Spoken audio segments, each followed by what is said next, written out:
Karaka ny fatatsika araky ny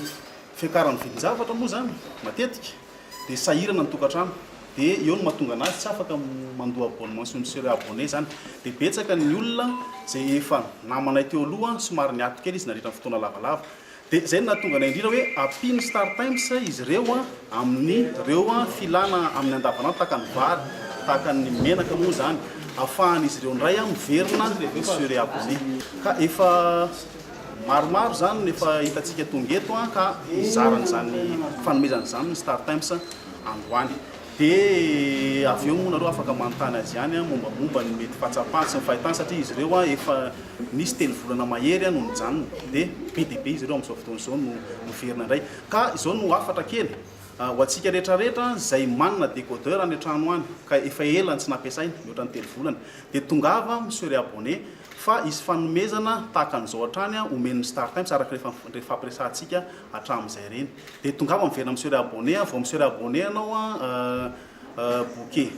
classique na bouquet super amin'ny satellite dia efa tafiditra ao anatin'ilay lista ho sarianay aty ny anaranao dia raha anisan'ireo 50 ianao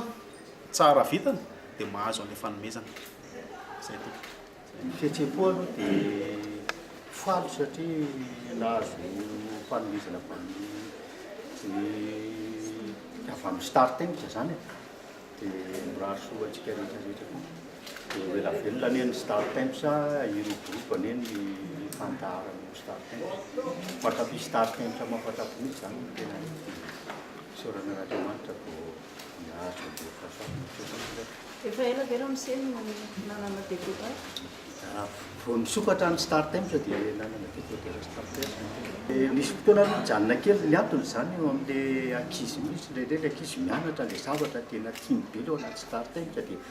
dia tena najanoko mihitsy aloha ilay izy